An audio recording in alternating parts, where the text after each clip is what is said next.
नमस्कार, देशहित में आपके साथ मैं अदिति त्यागी हूं। बिहार में आज नीतीश कुमार के नेतृत्व में महागठबंधन की सरकार बन गई। जैसा कि आपने रिपोर्ट में देखा, नीतीश कुमार ने 8वीं बार बिहार के सीएम के तौर पर शपथ ली। उनके साथ शपथ ग्रहण करने वाले दूसरे नेता रहे तेजस्वी यादव, जो नीतीश सरकार में दूसरी बार उप मुख्यमंत्री बने। इस मौके पर महागठबंधन के कार्यकर्ताओं ने जश्न मनाया, मिठाई बांटी। वहीं बीजेपी ने पटना में अपने दफ्तर के बाहर विश्वासघात दिवस मनाया।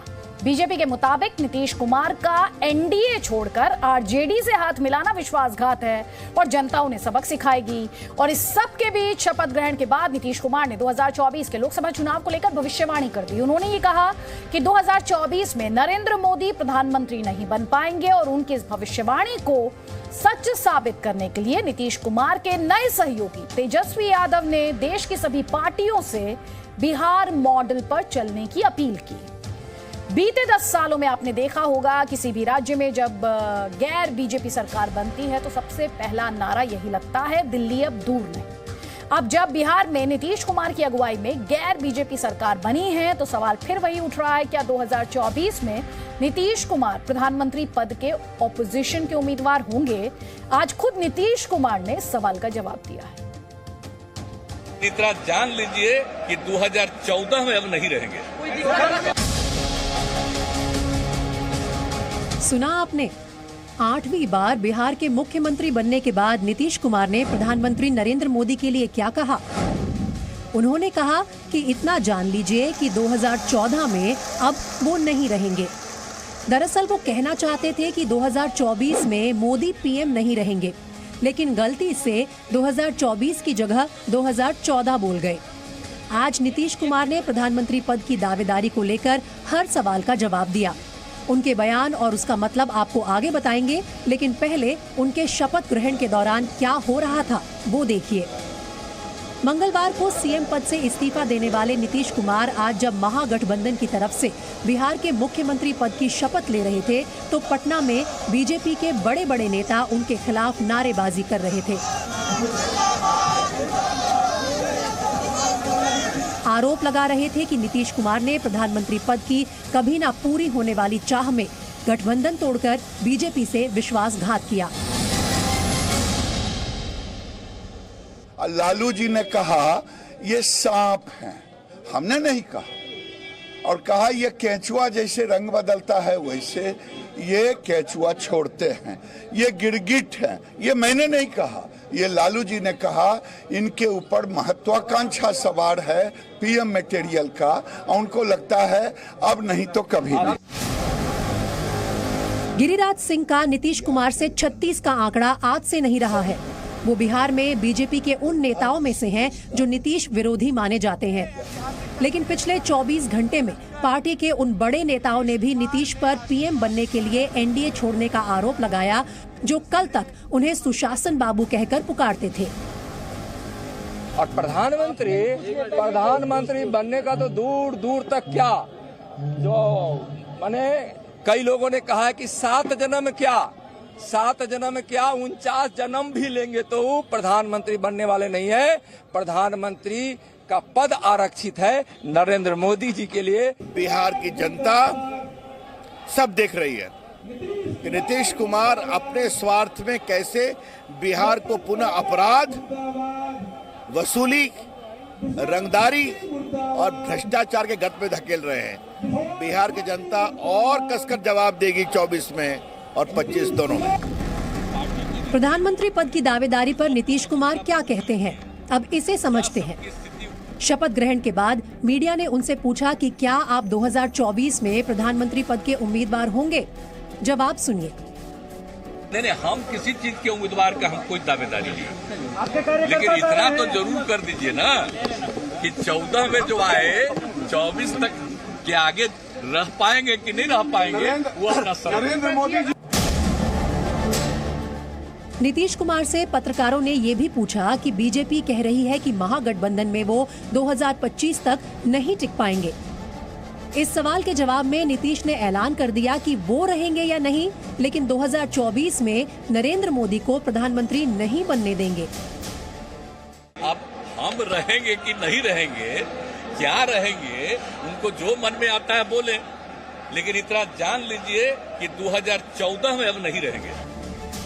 यानी एक तरफ नीतीश कुमार कहते हैं कि पीएम पद पर उनकी दावेदारी नहीं है, दूसरी तरफ पूरे भरोसे के साथ कहते हैं कि 2024 में मोदी को प्रधानमंत्री नहीं बनने देंगे। इन सब के बीच जेडीयू समर्थक उनके प्रधानमंत्री होने का नारा बुलंद कर रहे हैं और तेजस्वी यादव 2024 के लिए देश की सभी पार्टियों से बिहार मॉडल पर चलने की अपील कर रहे हैं। अब इसका मतलब क्या समझा जाए?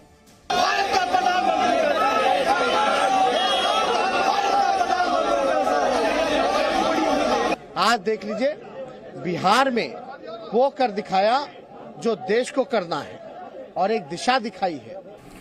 मुख्यमंत्री भारतीय जनता पार्टी ने बनाया, उन्हें पहली बार और अंतिम बार भी।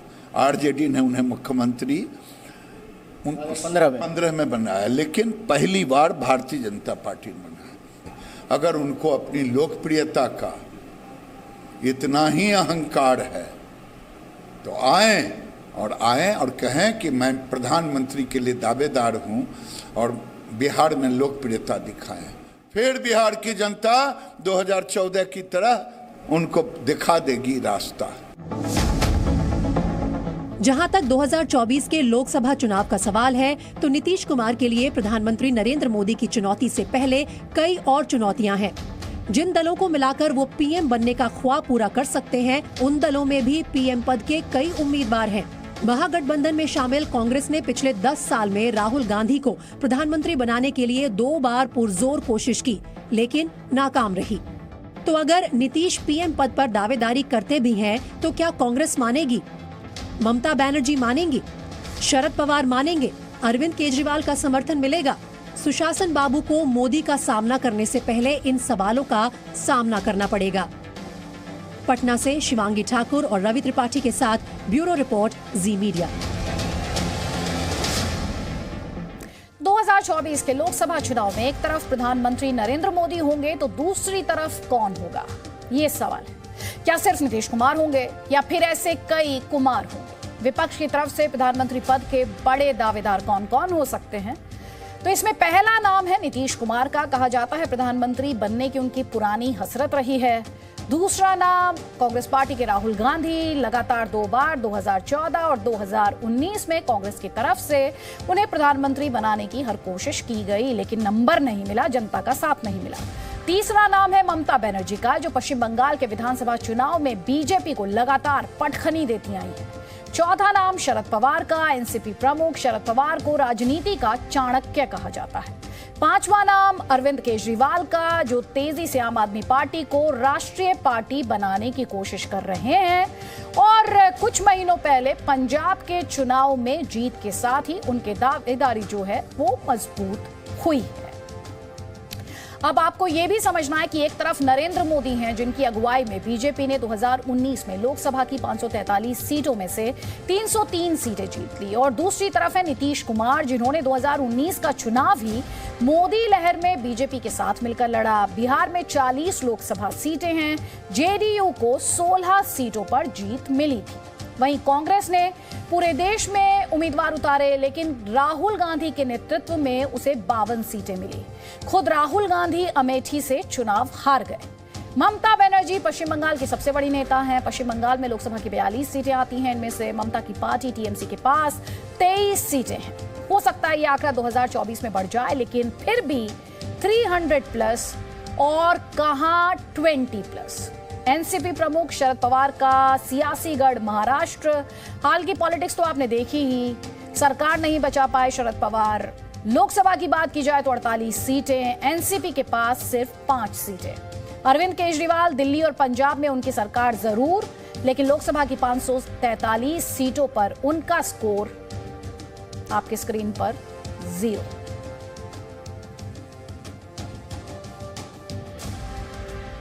बार बार पाला बदलने वाले नीतीश कुमार एक बार फिर आरजेडी के साथ चले गए। जो नीतीश कभी प्रधानमंत्री मोदी की प्रशंसा करते थे, आज उन्हें लालू यादव और उनके बेटे तेजस्वी अच्छे लगते हैं। वैसे ये पहली बार नहीं जब नीतीश कुमार नरेंद्र मोदी पर निशाना साध रहे हैं। प्रधानमंत्री मोदी से उनकी अदावत दरअसल पुरानी है।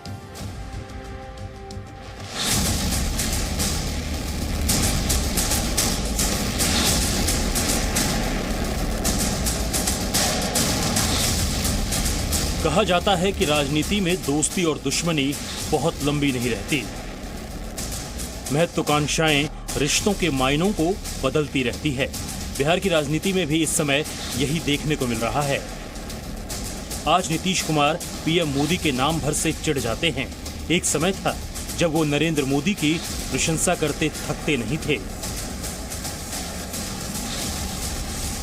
वैसे मुझको पूरी उम्मीद है बहुत दिन गुजरात के दायरे में सिमट कर नरेंद्र भाई नहीं रहेंगे, देश को इनकी सेवाएं मिलेंगी।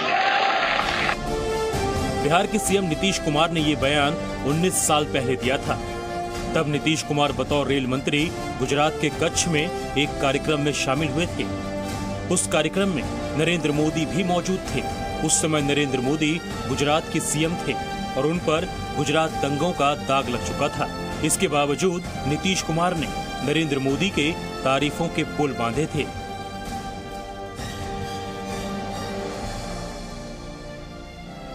मोदी के मुरीद नीतीश की तब उनसे ठन गई थी जब वर्ष 2010 में नीतीश कुमार ने गुजरात के सीएम नरेंद्र मोदी की सहायता राशि लौटा दी थी। बिहार बाढ़ से बेहाल था और उस वक्त नरेंद्र मोदी ने 5 करोड़ रुपए की सहायता राशि बिहार सरकार को दी थी। इसका प्रचार भी विज्ञापन छापकर अखबार में किया गया। यही बात नीतीश कुमार को चुभ गई और उन्होंने मदद लेने से इनकार कर दिया। 5 करोड़ की सहायता भेजी गई, उसका गुणगान किया गया कि विपत्ति के काल में हमने मदद की। अरे जो दान दिया जाता है उसका बखान नहीं किया जाता है। 2010 में 7 चुनाव आप लड़े, जब इतने मरमाहत थे, इतने चोट खाए हुए थे, तो इसलिए 2010 में लड़े कि मेरे बिना उस समय काम नहीं चलने वाला था। तो अवसरवादी कौन? बिहार में बीजेपी और जेडीयू के गठबंधन वाली सरकार थी।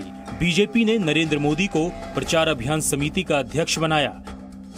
इससे नीतीश कुमार बिफर गए और जब नरेंद्र मोदी को प्रधानमंत्री पद का उम्मीदवार बनाया गया तब उन्होंने बीजेपी से 17 साल पुराना गठबंधन तोड़ लिया था।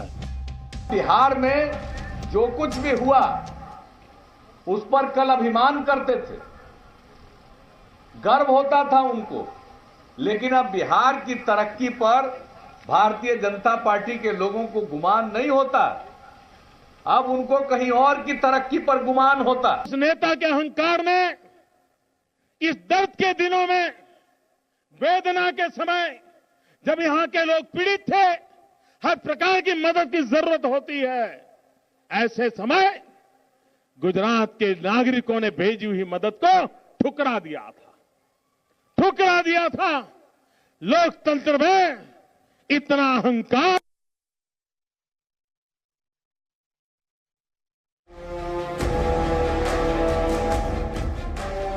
वर्ष 2015 बिहार विधानसभा के चुनाव प्रचार के दौरान नरेंद्र मोदी ने बीजेपी का साथ छोड़ने पर नीतीश कुमार को खूब खरी खोटी सुनाई थी। उन्होंने कहा था कि नीतीश कुमार के डीएनए में ही खोट है।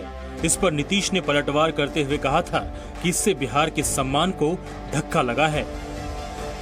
लोग मुझे पूछते थे कि आपके मित्र ने बीजेपी को क्यों छोड़ दिया। मैंने कहा जो जेपी को छोड़ देता है वो बीजेपी को क्यों नहीं छोड़ देगा। यहां गठबंधन मिलाने के बजाय गठबंधन तोड़ने वाले लोग हमको कह रहे हैं पीठ में खंजर लो का। जब माहौल बना कांग्रेस के खिलाफ तो आपने तो सोचा अच्छा माहौल है, अब दूसरों को मिलाने की क्या जरूरत है, खुद ही गद्दी पर बैठ जाएंगे।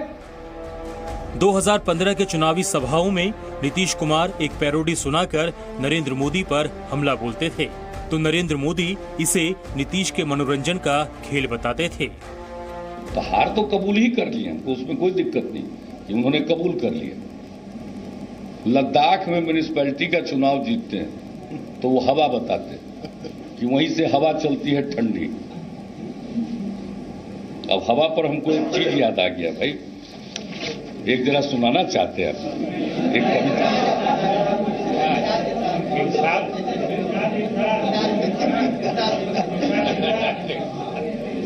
बहती हवा सा था वो, गुजरात से आया था वो,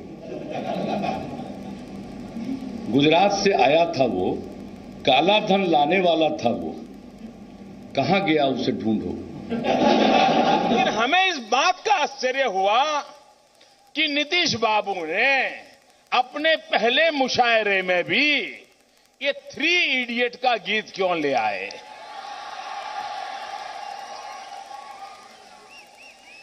ये 3 पार्टनर थे, ये तो पता था, लेकिन उनको ढूंढ ढांड करके अगर कविता की पैरोडी करने का मन कर गया तो भी 3 इडियट वाला कर गया, 3 इडियट वाला कर गया। हालांकि 2017 में नीतीश कुमार फिर से बीजेपी के साथ आ गए। राजनीति में कोई किसी का हमेशा के लिए दोस्त या दुश्मन नहीं होता है, इसीलिए नीतीश कुमार ने भी ये समझ लिया था कि अगर उन्हें एनडीए का साथ चाहिए तो वो नरेंद्र मोदी से दुश्मनी रखते हुए कभी ये हासिल नहीं कर पाएंगे।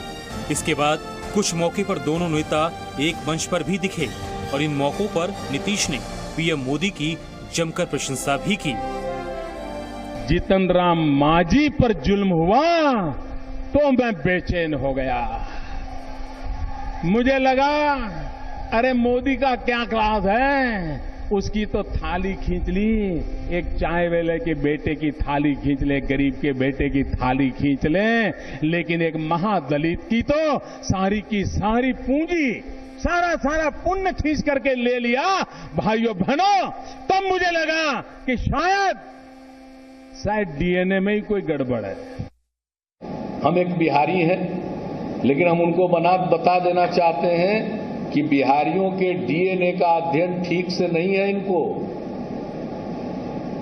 बिहारियों का डीएनए इतना जबरदस्त है कि आप देख लीजिएगा, एक बिहारी सब पर भारी पड़ेगा।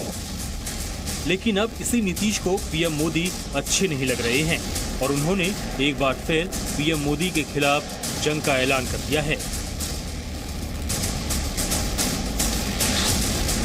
श्रद्धेय अटल बिहारी वाजपेयी जी, और उस समय जो हम सब लोग गए जौहर साहब के नेतृत्व में, और कितना प्रेम करते थे और कितना मानते थे, वो हम कभी भूल सकते हैं? भाइयों बहनों,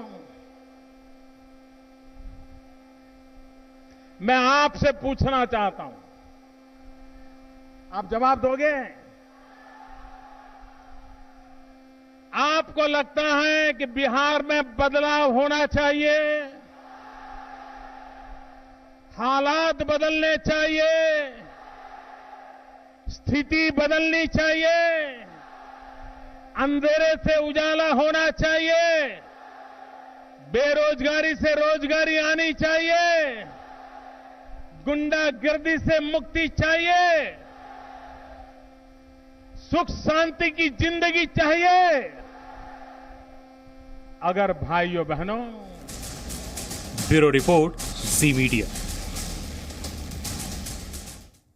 क्या 2025 में बिहार में तेजस्वी सरकार होगी या उससे पहले 2024 में ही बिहार में तेजस्वी मुख्यमंत्री बन जाएंगे? हम ऐसा इसलिए पूछ रहे हैं क्योंकि नीतीश तो 2024 के लोकसभा चुनाव में प्रधानमंत्री मोदी के खिलाफ विपक्ष को एकजुट करने के काम में लग जाएंगे। हालांकि 2024 या 2025 की बात दूर है, अभी तेजस्वी की मां राबड़ी देवी ने बेटे को सीएम पद पर देखने की मंशा जरूर जाहिर कर दी है। हम किसी चीज के उम्मीदवार का हम कोई दावेदारी नहीं, लेकिन इतना तो जरूर कर दीजिए ना कि 14 में जो आए 24 तक के आगे रह पाएंगे कि नहीं रह पाएंगे, वो अपना समय। 8वीं बार बिहार के मुख्यमंत्री पद की शपथ लेते ही नीतीश कुमार ने 2024 लोकसभा चुनाव के लिए पीएम मोदी को चुनौती दे दी। जो नीतीश कुमार पीएम पद की दौड़ में नरेंद्र मोदी के लिए चुनौती खड़ी करना चाहते हैं, क्या उन्हें मालूम है कि वो बिहार के मुख्यमंत्री पद पर कितने दिन बने रहेंगे? क्योंकि आरजेडी ने अभी से उनके एग्जिट प्लान को लेकर संकेत देना शुरू कर दिया है। तेजस्वी यादव बिहार के डिप्टी सीएम पद की शपथ ले रहे थे तो उनकी मां और राज्य की पूर्व मुख्यमंत्री राबड़ी देवी भी पहुंची थी। अभी नीतीश कुमार को सीएम पद की शपथ लिए 30 मिनट भी नहीं हुए थे कि राबड़ी ने नया राग छेड़ दिया। मंत्री बनेगा तेजस्वी मुख्यमंत्री, जब बनेगा तब बिहार के जनता का मनसा पूरा हो जाए। सिर्फ राबड़ी देवी ही नहीं, आरजेडी के दूसरे नेता भी अभी से उन्हें बिहार की राजनीति का शक्तिमान बता रहे हैं। यानी नीतीश के लिए संकेत साफ है। बहुत अच्छी शुरुआत है। देश में एक माहौल बना है और देश में जो सांप्रदायिक शक्तियां जो सर उठा रही थी उनको परास्त हुआ है और वो डेमोलाइज हुए हैं, और जो लोग सांप्रदायिकता के खिलाफ थे, जो निराश थे, उनको आशा की किरण जगी है। आरजेडी का जोश हाई होने की वजहें भी हैं। बिहार विधानसभा चुनाव 2020 में भतीजे तेजस्वी ने चाचा नीतीश कुमार को कड़ी टक्कर दी थी। 2020 के विधानसभा चुनाव में आरजेडी को 79 सीटों पर जीत हासिल हुई थी, जबकि जेडीयू तीसरे नंबर की पार्टी बनी और 45 सीटों तक सिमट गई। 2015 विधानसभा में जेडीयू कांग्रेस और आरजेडी के साथ मिलकर चुनाव लड़ी थी। तब आरजेडी को 80 और जेडीयू को 71 सीटें मिली थी। यानी पिछले दोनों विधानसभा चुनावों में भतीजे की पार्टी चाचा की पार्टी पर भारी पड़ी। चाहे नीतीश ने बीजेपी के साथ रहकर चुनाव लड़ा हो या फिर महागठबंधन के साथ चुनाव मैदान में उतरे हो, वो जेडीयू को पछाड़ नहीं पाए थे। यही वजह है कि आरजेडी के नेताओं का जोश हाई है और शायद वो सोच रहे हैं कि कुर्सी की लड़ाई में तेजस्वी जल्द ही नीतीश पर भारी पड़ेंगे। यहाँ तक कि बीजेपी का भी मानना है कि नीतीश मुख्यमंत्री सिर्फ दिखाने को होंगे, राज तो तेजस्वी का ही चलेगा। अगर बात 2024 के लोकसभा और 2025 के बिहार विधानसभा चुनाव की करें तो सवाल ये कि क्या जेडीयू लोकसभा चुनाव 2019 और विधानसभा चुनाव 2020 जैसा प्रदर्शन दोहरा पाएगी। बिहार में यादव और मुस्लिम वर्ग का बड़ा तबका आरजेडी समर्थक माना जाता है। राज्य की जनसंख्या में 14% यादव और 17% मुस्लिम है। कुर्मी, कुशवाहा, कोयरी और महादलित जेडीयू के वोटर माने जाते हैं। राज्य में 11% कोयरी और कुर्मी है। 2010 में नीतीश जी की जो लोग ऐसा मीडिया में एनालाइज कर रहे हैं कि इन सब चीज़ों का उनकी राजनीतिक कैरियर पे, विश्वसनीयता पे फर्क नहीं पड़ता है, ऐसी बात नहीं है। 2010 में नीतीश कुमार जी की पार्टी के 117 से ज़्यादा विधायक थे, उससे घट के 72 हो गए, आज घट के 42 या 43 विधायक हैं, तो ऑब्वियसली उसका असर तो है ही। यानी संकेत साफ है कि आने वाले दिनों में बिहार की राजनीति में तेजस्वी यादव बड़ी भूमिका निभाने वाले हैं। और अगर जातीय समीकरण ने साथ दिया और नतीजे पिछली चुनावों जैसे रहे तो 2025 में तेजस्वी यादव सीएम पद पर दावा ठोक सकते हैं। ब्यूरो रिपोर्ट, जी मीडिया। लेकिन यहाँ जेडीयू और बीजेपी के बीच लगातार वार पलटवार हो रहा है। नीतीश कुमार के आरजेडी के साथ मिलकर सरकार बनाने को बीजेपी धोखा करार दे रही है और इसी के विरोध में आज बीजेपी के पटना ऑफिस में पार्टी के कई बड़े नेता धरने पर बैठे। इस धरने में कई केंद्रीय मंत्री भी शामिल हुए। कल यानी 11 अगस्त को सभी जिला और ब्लॉक मुख्यालयों पर बीजेपी का धरना प्रदर्शन होगा। बीजेपी नीतीश कुमार को धोखेबाज बता रही है तो जेडीयू के नेताओं का कहना है कि उन्होंने बीजेपी को धोखा नहीं दिया, बल्कि बीजेपी ने जेडीयू के साथ दगाबाजी का पूरा षड्यंत्र रचा था। तो बिना उनके कंसेंट के देखिए, ये दो सफेद झूठ, ये सरासर झूठ। और मैं तो चुनौती देता हूं कि नीतीश जी बताएं कि अमित शाह जी ने आपको फोन किया था कि नहीं किया था। और अमित शाह जी ने फोन किया और जब उन्होंने नाम दिया आरसीपी सिंह का, तब आरसीपी सिंह मंत्री बनाए गए। और हमको क्या फर्क पड़ता है बीजेपी को उनके पार्टी का कौन मंत्री बनता है। तो बीजेपी ने जितना सम्मान दिया उतना सम्मान कभी उनको राजद कांग्रेस में नहीं मिल सकता है। आप अगर 96 से लेकर आज तक देखिए, अटल जी की सरकार हो या नरेंद्र मोदी की सरकार, तो बीजेपी ने जो उनको सम्मान दिया है और सम्मान के साथ जिस प्रकार से उन्होंने धोखा दिया है, वो करें कि हमारी पार्टी को तोड़ा जा रहा था। तो भाई हमको तो सरकार बनाने की 40 विधायक चाहिए। उनके पार्टी को अगर तोड़ भी देती बीजेपी तो सरकार क्या बन सकती थी। विश्वासघाती आप हैं, गठबंधन धर्म का पालन आप नहीं करते हैं। तो इसलिए ये सब बात साफ रिकॉर्ड पर आ जाना चाहिए कि वो गलत है और नीतीश कुमार जी ने जो फैसला लिया है वो अपनी पार्टी के नेताओं के, पार्टी के कार्यकर्ताओं के की भावना के अनुरूप उन्होंने यह फैसला लिया।